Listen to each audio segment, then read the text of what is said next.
What is going on, Senpai Squad? Welcome back to a brand new video. Now today I've got a very interesting little video for you guys regarding Kawaki and the revelation surrounding his true potential and his true power in the Boruto story. Now, thank you to Organic Dinosaur, whose links will be in the description down below for you guys to go and check out, because yet again she's proven herself to be the saviour of the Boruto community by supplying us with Kawaki's first ever mini data book entry into the Boruto franchise. And boy, let me tell you this, is it an interesting one for sure. I'm sure a lot of you guys are going to be severely shocked by what I'm about to tell you guys. But without further ado, let's jump into Kawaki's true power in the Boruto story.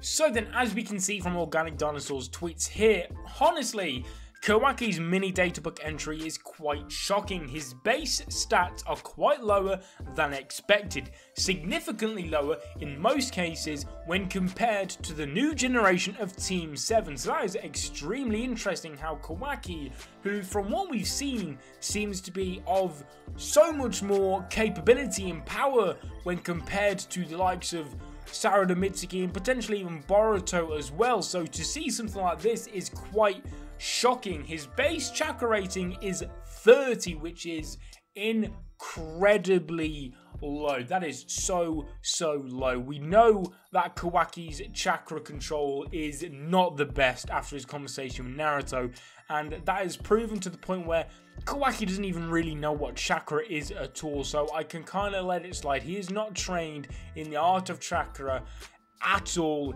ever in his entire life, but still, for his base chakra rating to be 30 is pretty damn low. But when enhanced, which I imagine is when in his karma mode, he is more evenly matched with a chakra rating of 120 in that case. So when he goes into karma, it seems as though his chakra becomes a bit more acceptable, a bit more normal, as you could say, to the rest of ninja in the ninja world. His chakra rating goes from astonishingly low to acceptable when in karma mode, which is a shock because we know karma Kawaki is not something to mess around with. But anyway, getting into some more tweets regarding this, it turns out that our beloved Kawaki has base stats that are closer to an average person rather than even an average genin, which is just mind-boggling. That Kawaki is more like your average Joe as opposed to someone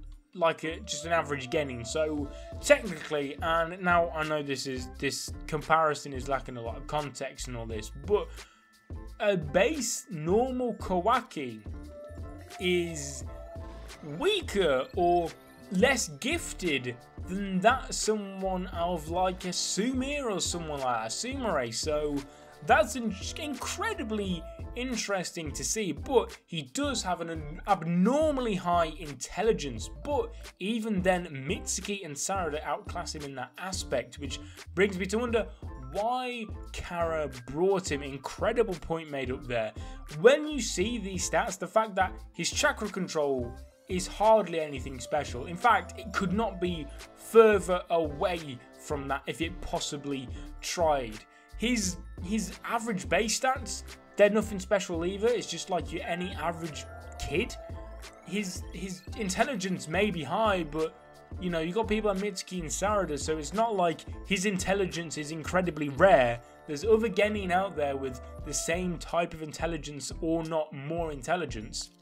So why did Kawaki go through all that pain and sorrow, and why did Kara buy him for so much when he does not seem on face value to be all that special? It's very interesting. But anyway, going on to the last tweet regarding Kawaki's databook entry after the body modifications, which are obviously all the scientific ninja tech, the cell transmutations that have gone with inside of him. Kawaki's strength, dexterity and perception has roughly doubled, so that's extremely interesting. So it's hard to tell, these whole body modifications, are they kind of constant? Maybe. So is a base stat Kawaki buffed Kawaki with the body mods, or is there something going on? There's like 3 versions of Kawaki. You just got normal, plain old Kawaki, then you got the body modified Kawaki, and then you've got Karma Kawaki. So very, very interesting. His chakra dramatically increases by quadruple its base number, which is huge with his body modifications. His negotiation and intelligence is unaffected. And now, when compared to Garo, who also had a mini databook entry in the next volume, his chakra has no gains whatsoever. His strength, dexterity, and perception, I'm presuming that is roughly boosted by about 1.5.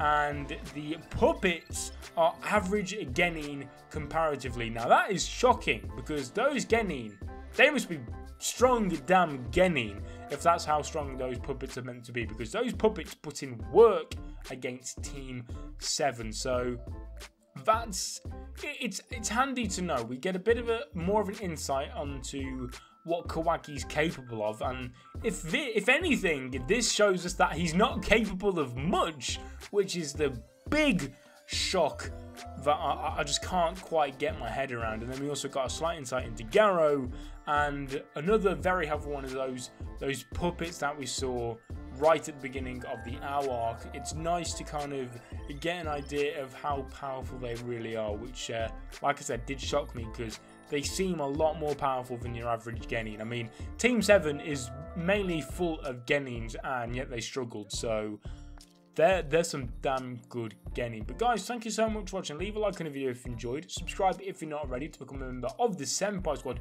Leave all your thoughts and opinions in the comment section down below, because I'm very interested to see what you guys think of all this, because if I had to say my word on it all, I'd be probably saying something along the lines of, the data books can sometimes be a little bit misleading, because obviously they try not to, you know, I don't know how to word it, go into too much detail, trying to spoil stuff and all that, but Kawaki does seem to be a lot more like an ordinary civilian as opposed to some sort of god reincarnation like we've had in the past. So that's extremely interesting, but it does seem that without all of his body modifications, the seal, everything, he'd be far, far from special.